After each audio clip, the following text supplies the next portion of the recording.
My background is in election security before I came here and bounced around at several cybersecurity startups. I'm sure some of you know how that is, before I landed with these wonderful people who are an absolute joy to work with, and I mean that sincerely. Today we're going to be starting with, well, the agenda. I trust that you can read. So let me just start by talking a little bit about CyberReason, our corporate vision. No, I really do sincerely believe in this. The world is more open and connected than ever. This means new cyber risks. The lack of protection, it can be disastrous, can have disastrous consequences. Breaches impact real life. So basically what we're saying is the cyber is no longer cyber, as anybody who's familiar with the JBS hack, Colonial Pipeline, and the various hospital and healthcare systems shut down by ransomware can attest. Our vision is to protect those things with confidence. And our mission is defeating adversaries, which is in a combination of tech and ingenuity. I think we're probably one of the best anti-ransomware products and services out there. So I'm going to be getting to that more close to the end. But first, I'm going to start at the very, very beginning, of course, of like what is, well, first I'm actually going to talk about our researchers. Then I'm going to tell you what ransomware is if you don't already know. So since 2012, CyberReason has been on the front lines of cybersecurity research with the world's brightest minds from the military, government, intelligence, and enterprise security to uncover emerging threats across the globe. Our research and analysis of advanced threats and threat actors is a group called Nocturnus. This is an absolutely world-class group that I'm very honored to work with. They discovered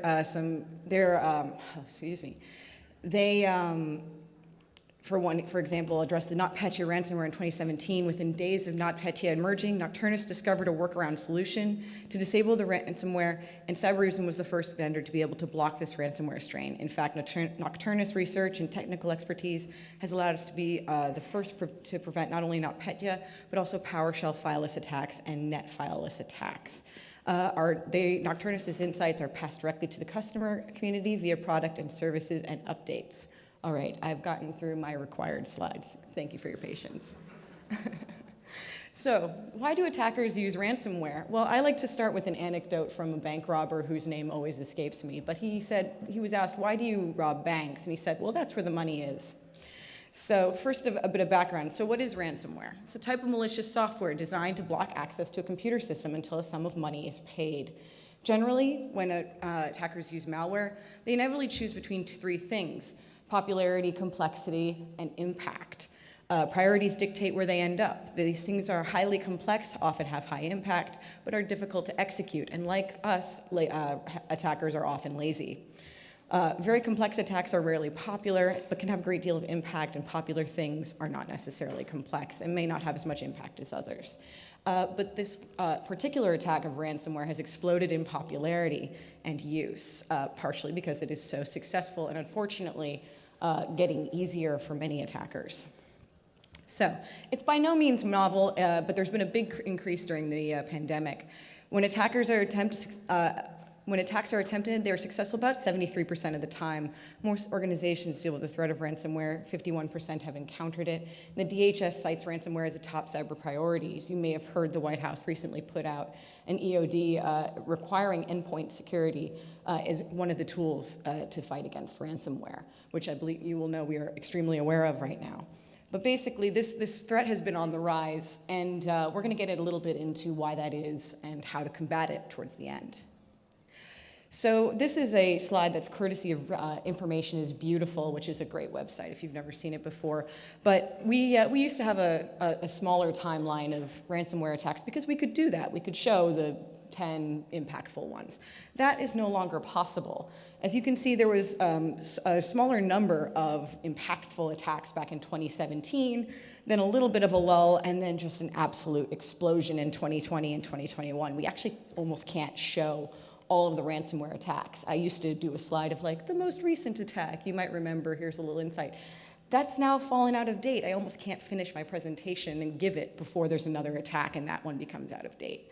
So just to give a sense of how much of an epidemic, to excuse the term, this has become, with impacts like AXA, Kaseya, which is also a combination supply chain attack, and JBS, and of course, my quote-unquote favorite, but one I find most interesting, which is Colonial Pipeline. We'll be talking about that one also a bit more. The factors leading to preferential use of ransomware include how lucrative it is, there's a low bar to entry to deploy, and double extortion, triple extortion, actually sometimes quadruple or even quintuple, if you really want to get into it, extortion types. Once they have your data, they're going to get you every which way that they can.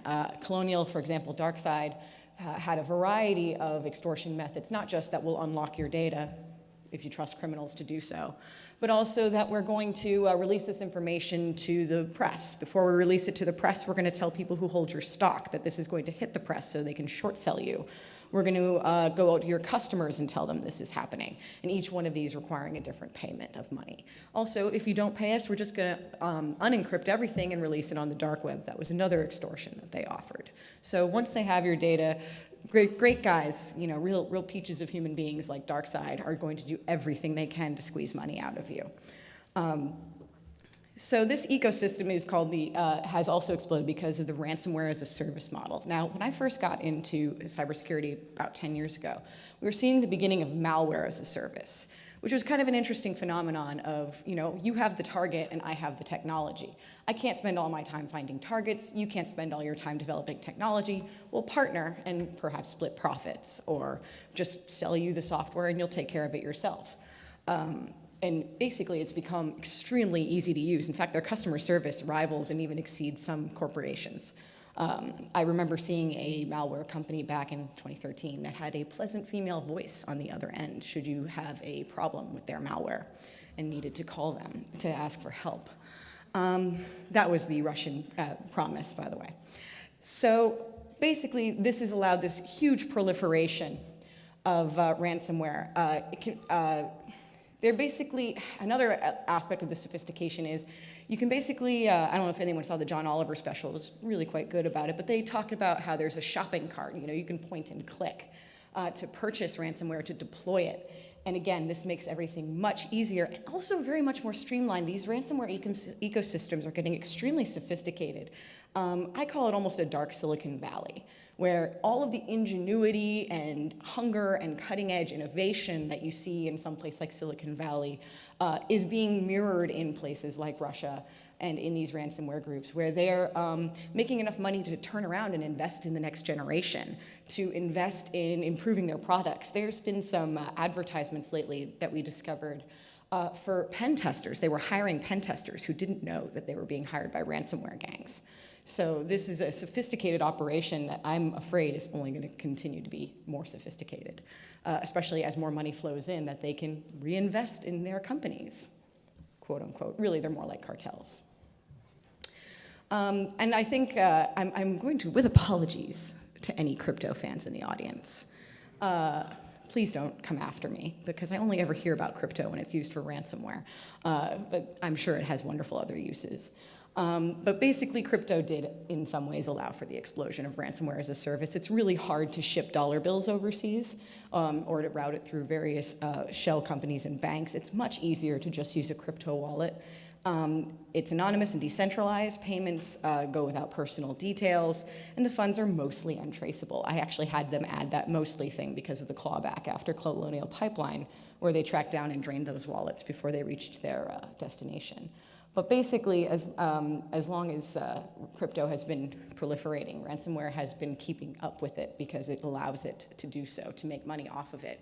And this is where I say, please don't kill me if you love crypto, but it has been considered as one of the places where you could potentially reduce the payout from ransomware, reduce those incentives if, for example, it was easier to trace and claw back and reduce, have it back to normal financial crime territory of just making sure the money doesn't hit the criminal's wallet. Not by any chance, by the way, I'm not saying that's an easy thing, just that this untraceable currency has put ransomware in another league than other types of financial crimes. So the evolution of ransomware, now we're going to get a little bit more granular. As we were saying, you saw that earlier information is beautiful graph. You had those big targeted attacks, but there weren't very many of them. And now we're seeing big attacks, small attacks, common attacks. Everyone's getting attacked. It's kind of funny because the first ransomware attack was done with floppy disks back in the 80s. The typical ransom was $189. There's no zeros after that. The virus didn't alter the files themselves. The file they didn't actually even steal anything, it just hid the files. And I guess back then that was enough to not know where they were on your system. So since then, things have gotten a little more sophisticated. Early 2010s, we had a ransomware hot streak. Notable strains and attacks were Petya, NotPetya, and WannaCry. But as time progresses, the ransoms have been getting bigger. I think 2 to 5 million I'm seeing is a pretty common one. The amount of impact of the files is bigger, and the general effectiveness is on the rise. This was the timeline I was talking about where the attacks were just getting so common that I had to revert to the information as beautiful graph. These are some really important and notable ones, but they are, as you can recall, a small fraction of the number that are hitting just every day. A more specific example would be Ryuk, how these ransomware types are evolving. It's not a static threat. If it was a static threat, we would have addressed it and moved on, right? That's the very interesting thing about the cybersecurity field. It's constant. It's almost like law in the sense that both sides are constantly evolving. We're not facing a problem we can just face and overcome. The attacker continues to evolve, and we must keep up with them. Ransomware is also evolving. Ryuk has been around several years at this point, but continues to be very effective, most effective strain extracting ransomware in 2020. The .exe as a 0-day didn't trigger any alarms. First, they didn't know it was a bad file. Then it needed to hide the file to evade antivirus. Now it's delivered via email, direct click. Today we're seeing fileless malware, script-based techniques, memory only living off the LAN, and they don't interact with the disk. So basically, unknown malware, I'm gonna click through that real quick. But basically, these are different stages of innovations, I would almost say. It's actually a little diabolically clever how much they innovate and evolve. So you first had those reused parts of the fileless, and now it's moved on to just living in the memory, just living off the LAN, basically completely evading a lot of forms of detection. And these attack life cycles, unfortunately, are often replicated again and again and again. It's always about getting those permissions, getting in, and then just escalating up the chain until you have control. So you'll have spear phishing attack that will usually not start things off. Could be disguised as a link. I'm sure many of you are extremely tired of telling your employees not to click on that link. But I do try to give a little sympathy to people. When you consider that ransomware gangs and cyber criminals spend as many hours a day as you spend in the office thinking about how to trick people, thinking about how to victimize them. It's a little bit like asking a regular person to win a game of pickup basketball against an NBA player, I think, to assume that we can always avoid being fooled. This is their job. They do this 24 hours a day. But once they get in through that phishing attempt or that link or what have you, that email, then they try to get the command and control beaconing. They try to compromise credentials. They work their way up the chain, scan the network, move laterally once they're in, and breach. Sometimes they'll just sit there. Sometimes they'll just sit there for months before they'll begin to actually detonate the attack. And one of the reasons is backups. Once upon a time, we could just say, get your backups, keep your backups up to date, and you'll be fine, we'll just revert. Well, now they're trying to plant their attack early enough that your backups will have to go back months, 6 months, maybe 2 months, 3 months, 6 months. And even if you have those backups, do you really want to revert back to that one? And then they'll sometimes poison the backups too. So backups are no longer the silver bullet. They should still be done. I don't think I will ever scoff at raising the floor of difficulty for attackers. Make them do that. But backups are also being targeted now. So from the attacker's perspective, I'm going to skip, that's an old one. This is I don't necessarily agree with how they set this one up from right to left, but right to left, they start small, and then they get into the Active Directory domain controller that lists the assets that are important and tracked by the organization to drop ransomware and impact the environment as a whole. So every breach has a patient 0. This is the initial breach, and the secondary breach activities happen in C&C. Attackers need to create the initial access to an environment. This could happen in a number of ways, but phishing is a frequent culprit, as we noted. Then, elevate access to more important users, machines, and data. The attackers escalate the invasion can take place in a variety of ways, and we're going to reference MITRE ATT&CK is actually a good way of to understand this and provide a starting point. But I'm going to show a list of some standards to use for that in a little bit. So we'll have lateral movement, creating more access to the machines, commanding and control activities into the high-value servers, domain controllers, privileged users, endpoints at scale. More movement, and then, unfortunately, profit. Oops. Once there's sufficient access to data, they can exfiltrate and or encrypt this data.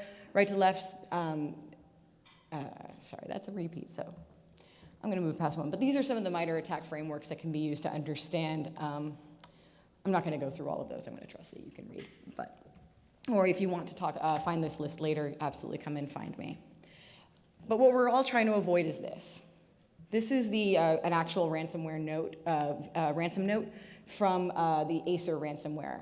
It threatens double the price if you don't pay in time. So that's a little countdown in the bottom left-hand corner. So that's the current price. After that timeline ends, it's going to go to double. So you better be, so they want you to do, basically they want to hijack your brain. They want to make you afraid. They want you to freak out and pay them. What they'll also sometimes do is threaten you with leaking to law enforcement that you've been breached. They'll not want you to go to law enforcement. They don't want you to get help. They want you to pay to make this problem go away. And so they're going to try to scare you every which way. They're going to try to extort you every which way. And this is actually that fear they try to create and that sense of urgency, which anybody who's ever dealt with fraudsters might be aware. When they try to create fear and urgency, that's usually a bad sign. That's usually a good point to stop, take a breath, and think, or reach out to get help. But that hijacking of your brain is one of the reasons why we don't want to say something like it's illegal to pay the ransom. It's very tempting. This is obviously done with a kidnapping at one point, I believe, in Italy, where they refused to allow people to pay the ransoms of kidnappers because it was such an epidemic at the time. And that did effectively curtail that particular form of attack. But in this case, not allowing people to pay is more likely to drive this kind of attack and the responses to it underground. And it will actually give the ransomware attackers another avenue of extortion. We're going to tell the authorities that you've been ransomwared. Or that you may be paid a previous attack. So as tempting as it would be to just say, you can't pay, you shouldn't pay, you're not allowed to pay, first of all, a lot of people are going to suffer. There are businesses that will absolutely fail. There are lives on the line also when hospitals and healthcare are being hit. But more importantly, from a law enforcement perspective, is the fear that people will stop reporting if they can't pay these ransoms because of the fear, uncertainty, and doubt that these ransomware gangs will throw at their victims to keep them not thinking, to keep them wanting to pay as quickly as possible.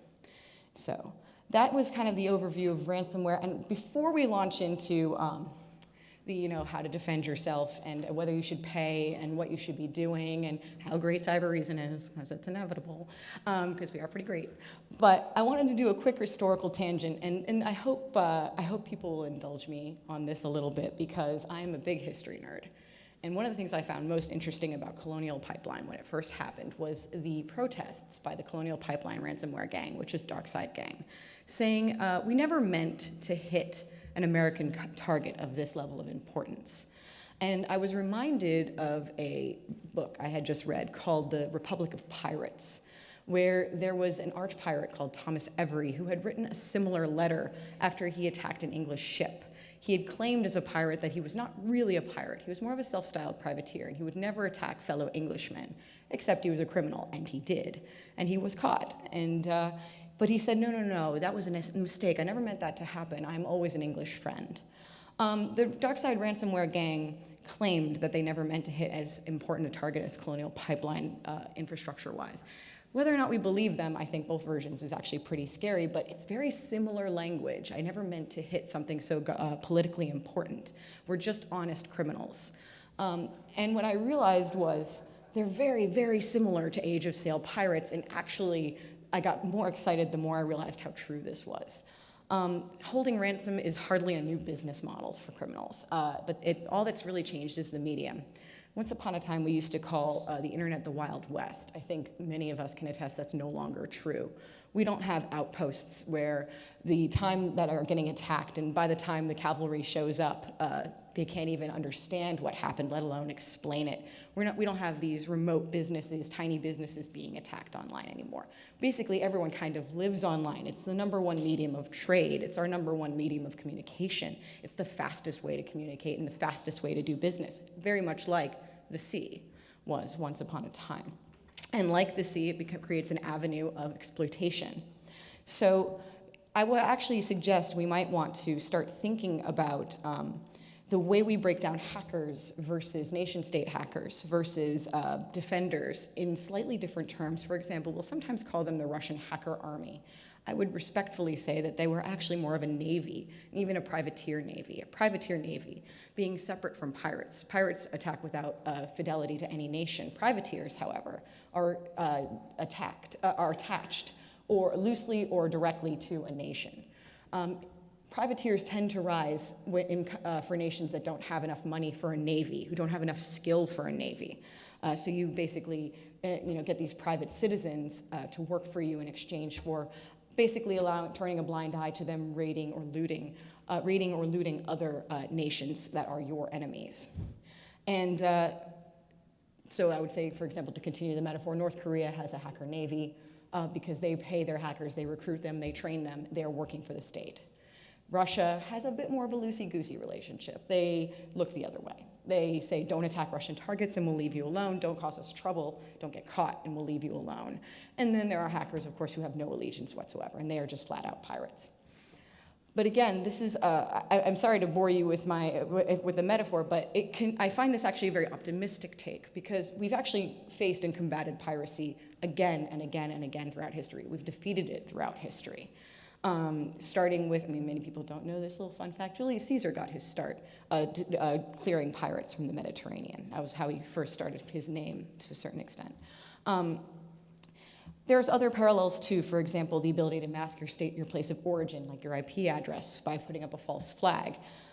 Their ability to create an economic ecosystem, to even leave and go into honest work afterwards.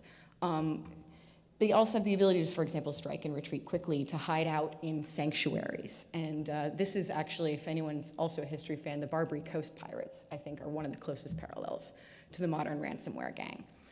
Gangs of, say, semi-friendly nations like Russia, for example. They enjoy safe harbor in other countries and therefore can't really be as easily attacked. And the Barbary Coast Wars were the first international wars the United States ever engaged in.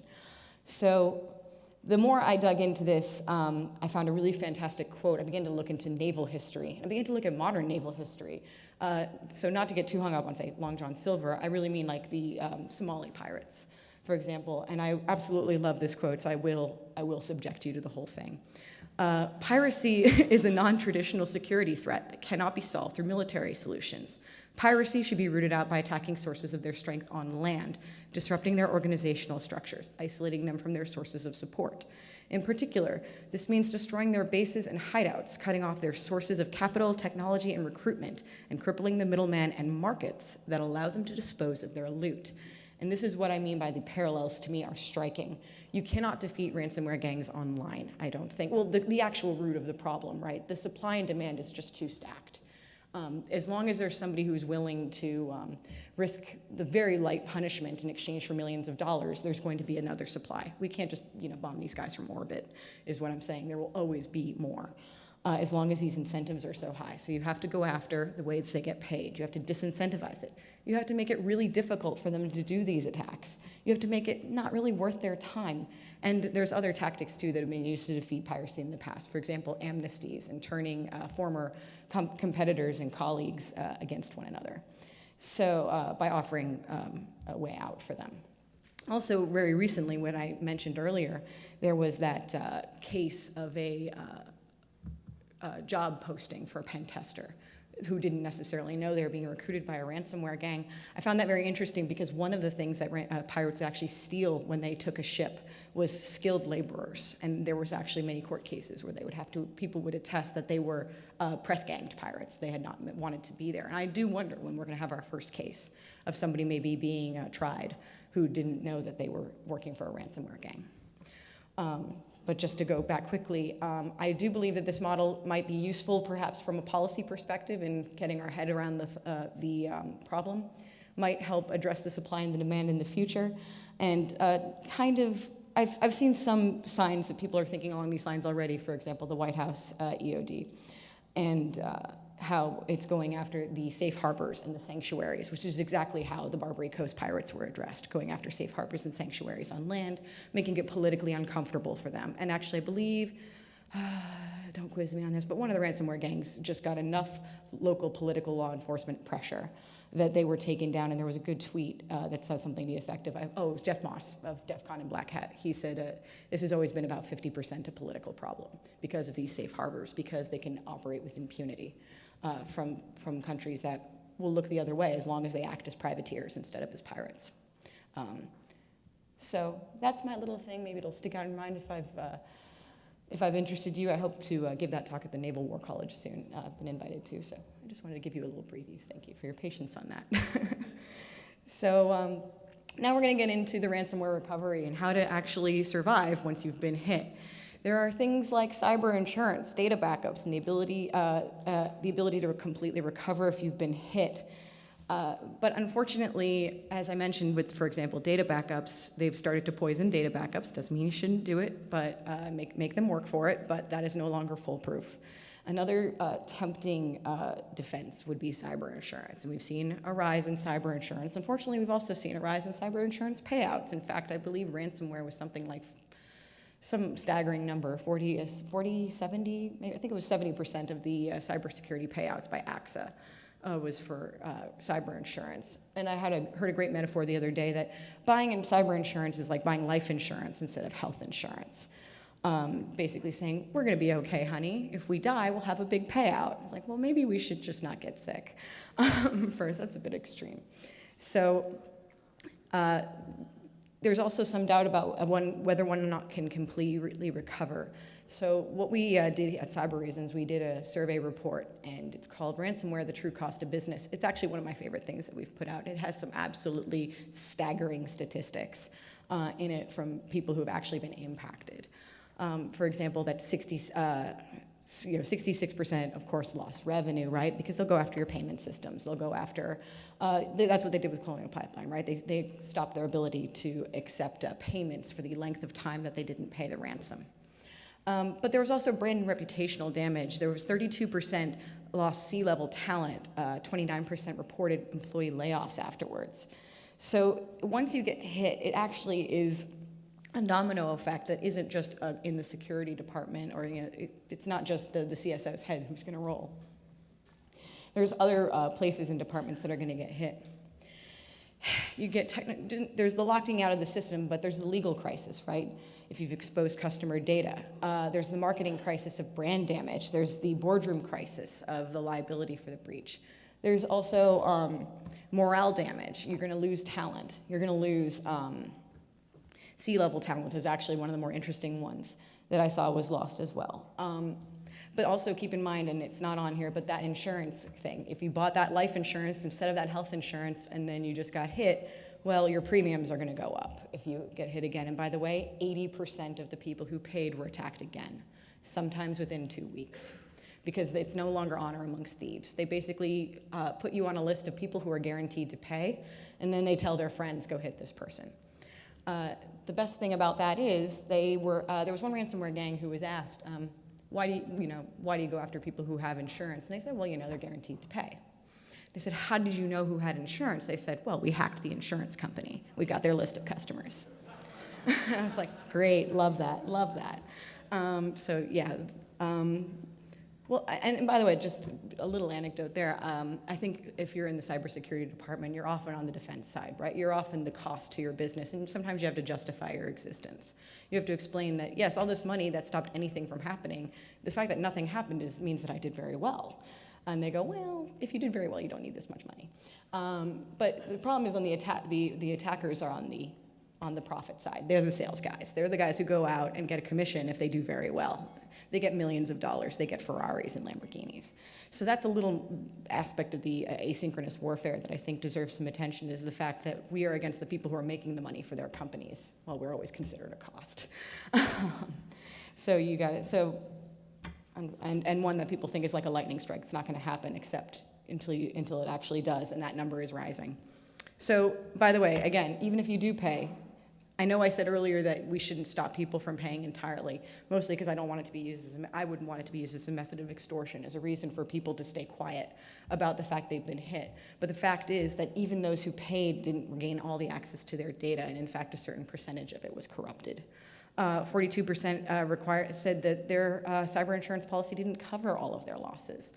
These are losses to the data, these are losses to morale, these are all those other unaccounted for losses, but also the revenue, and the fact, again, those premiums are going to go up.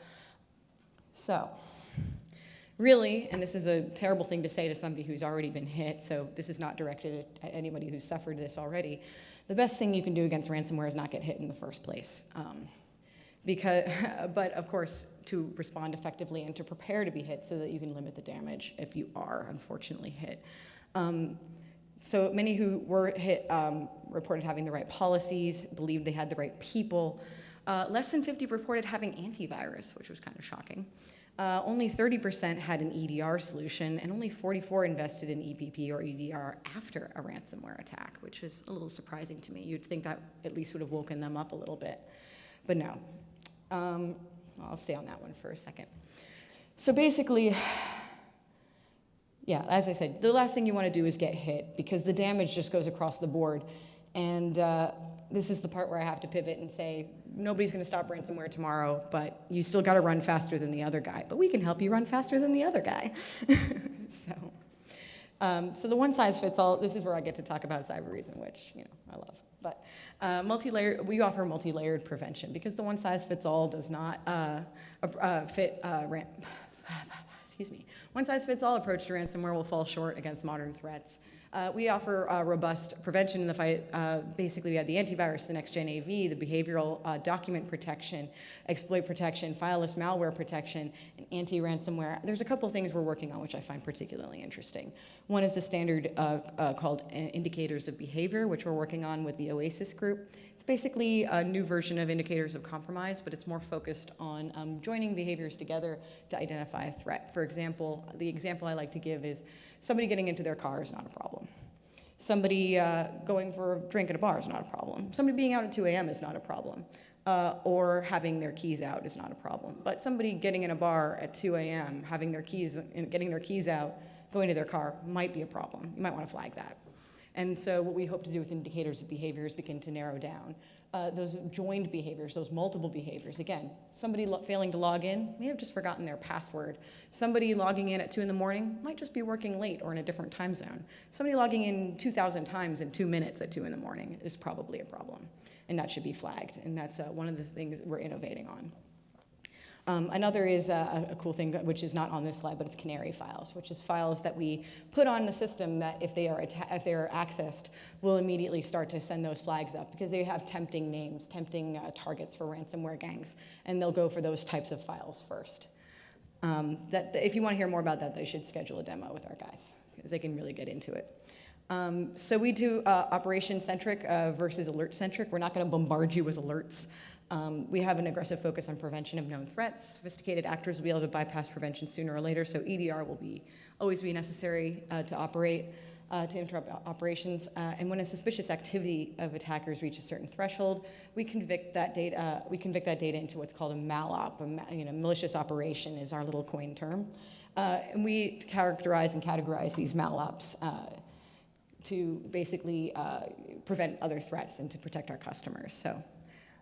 We also try to prevent alert fatigue, so a lot of entry level, the bottom rung really enjoy us because we don't bombard them with notifications, and we streamline it. So there's not going to be somebody tried to log in, freak out, and like the problem just forgot their password. So this is our analysis model. Sorry, we're almost done, I promise. Then we're going to jump to the Q&A. We collect raw data from the endpoints with near universal compatibility. We correlate the data with other relevant events and artifacts. Ad hoc event management is an absolute nightmare. So we analyze and enrich with intelligence to generate a detection.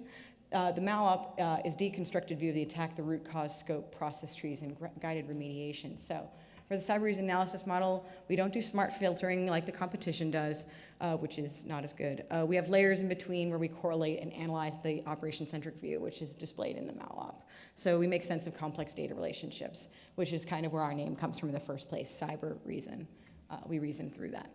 So Oh, I thought we were already done, sorry. Our confidence, so basically I would say this is something we don't put on our marketing material too much because it's kind of like saying this Titanic is unsinkable, but we have an extremely good ransomware. We have not had anybody severely impacted. And in fact, one of the things we did was actually stop the SolarWinds attack on all of our customers who we shared with them.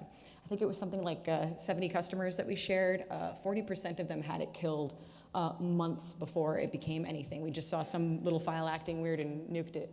About 30 of those, it was 120 actually, 30 of those self-destructed when it saw that our program was in there. And then the others were just caught a little further down the line. And when we were asked, why didn't you announce SolarWinds before that attack before others did, we said, well, we just didn't really actually know what it was. It was just a little minor attack when we killed it, months ago. So it would have stayed in those systems, it would have moved laterally, and it would have exploded. We saw it so early on, we just killed it like we would any other minor threat.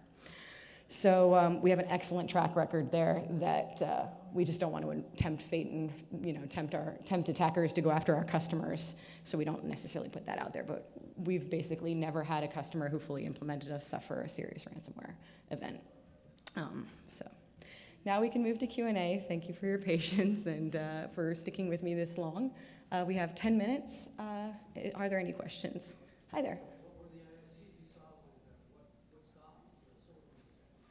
I don't actually, so that was before I joined the company. I joined in February, I'm sorry to say. I think one of our sales guys can probably go into more detail, but as I recall, it just was basically, it was just a little file acting suspiciously. And so what we do is we isolate quarantine files when they act up, and then they were addressed and killed so early on that I don't think they even had a chance to do much beyond that. And I apologize, I should have a more specific answer to you, but I joined in February, and I believe the attack was in January, so I missed that. Oh. Sorry, go on.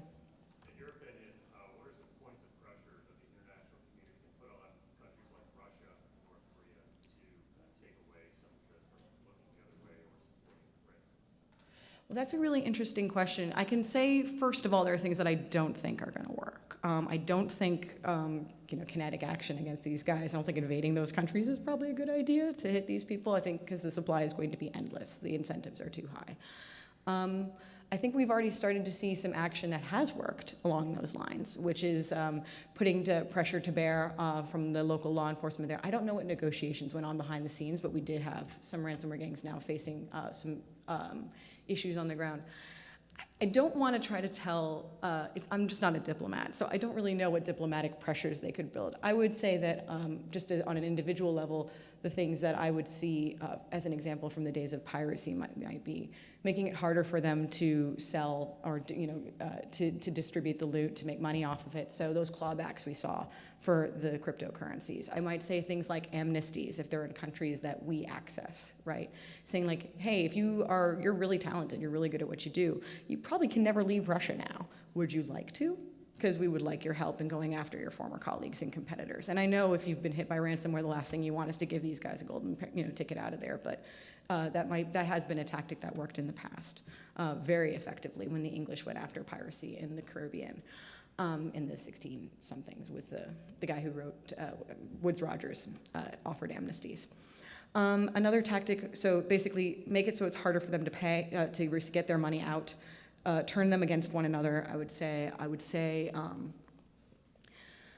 make it much harder for these attacks to work.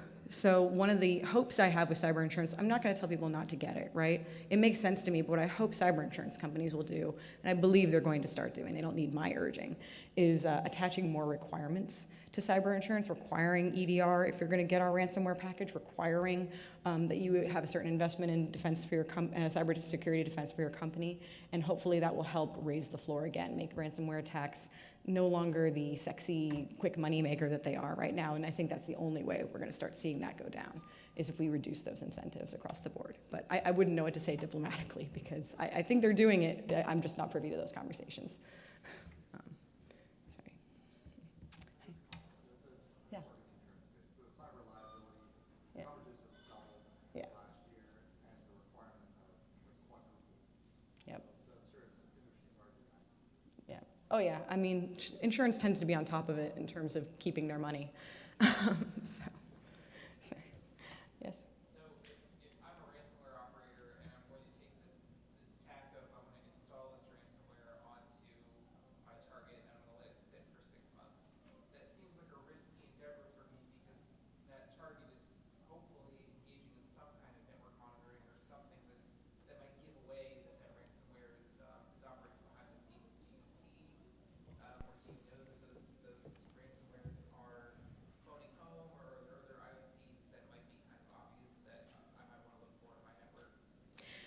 So I think your line of thinking is why we saw that those few but very big target attacks in 2017, right? So they were assuming that everybody had very good defense. So they were only picking their targets very carefully, and then they were striking them in concerted method. Then the realization a lot of these gangs had in 2020 was, wow, this is a lot easier than we thought. So they began to attack more often and in earnest. And they began to find that companies they had assumed had a lot of defense didn't. And so sitting on I'm sure they're not just sitting on grandma's PC for 6 months so that she can't use backups, but if they have a big target, like a whale target, like a Colonial Pipeline or similar, they'll invest the time because they're going to hopefully make millions back. It's a good use of their time. To your other question, well, we saw with the Ryuk one that they're evolving, they're innovating. Now the new one is fileless malware that lives in the memory, malware that doesn't have any files whatsoever, and basically it's living off the land within the system. So, for current IOCs, again, I would say come talk to our guys, but that trend is, I think, what we went from, surely everybody's got defense, so we're only going to hit these guys if we really are ready to take them on to, oh, wow, they really haven't invested. We're just going to hit them. Sorry.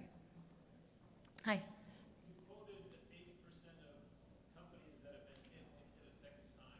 What is your reference? So we did a survey with Cybereason, which is in a paper. Sorry, I do speak very fast, I know. It's called Ransomware, the True Cost of Business, and it's available on our website.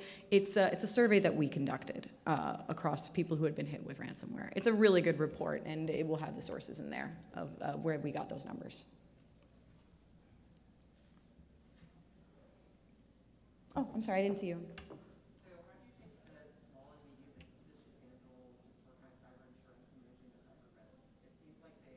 I can't hear you, I'm sorry. Oh, just how do small, medium-sized businesses sort of kind of manage that? I've seen a lot of talk about, these very large corporations managing the risk, but I think the risk is still probably there for small, medium businesses as well.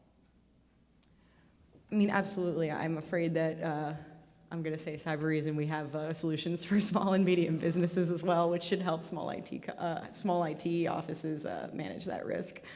Thank you for that setup, though. Hi, sir.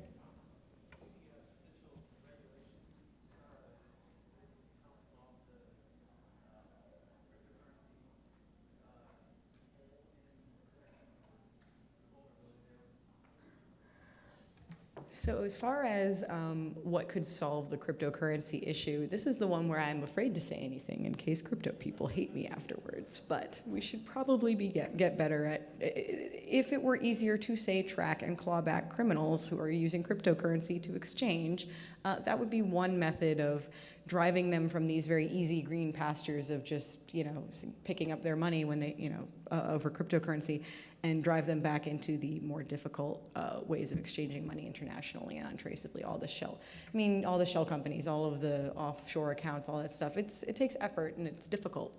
So it does help reduce things down a little bit. What I would say legally has to happen, well, it is being looked at by people who are much more smarter and plugged in than me. But we did see China just freaking ban it. So I don't know. I think people are thinking about it. I don't know if that's the solution, but it's a problem, and it's being thought about of how to address it. But I wouldn't dare suggest we just get rid of cryptocurrency because I want to live.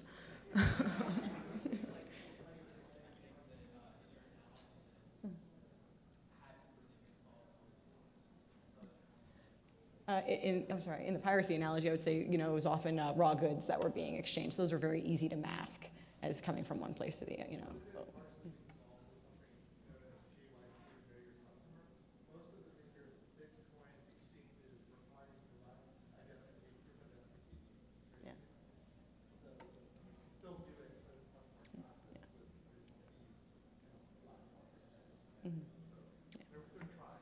Making things more difficult, raising the floor, I think, is always worthwhile. But yes, criminals have been known to lie, so just expecting people to authenticate you're going to have to back it up, of course. And it sounds like they are. I'm sure the currency exchanges are thinking about this too, because they don't want to get shut down.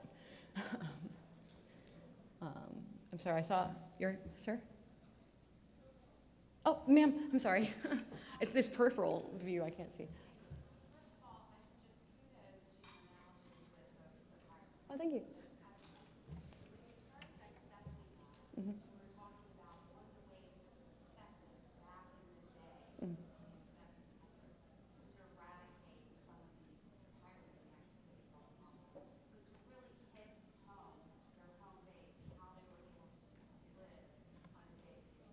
Mhm.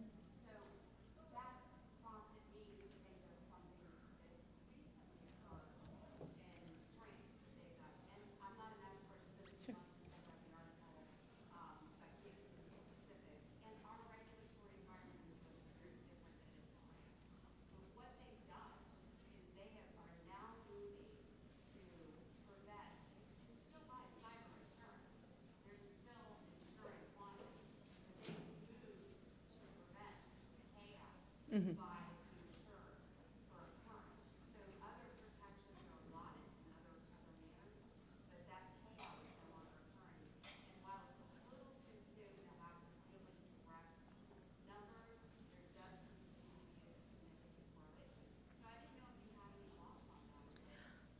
I think going after, I think it's interesting and I would need to think on this a bit more, but I think it's smart to go after saying the insurance can't pay out necessarily to the ransomware gangs because there's a lot of small businesses who will literally go under if they can't, be back online within a few days. And putting the onus on them not to pay it seems like a good way to drive all of this underground. If you work with the insurance companies to, help them not, suffer terribly from the loss, you could probably it's a smaller pool. You could probably work with them better to prevent these payments from going out or from tracking these, or to track these payments when they go out. So it sounds, I don't know enough about it to be authoritative, but I did find that is very interesting. I think I'm being told to hook off the stage. The Academy Award get off the stage music is playing. Well, thanks everybody. I'll probably be over by the Cyber Reason booth. You should come visit us. And my colleagues are there. Thank you very much. Why am I clapping for me? I'm so used to clapping when I hear other people clap.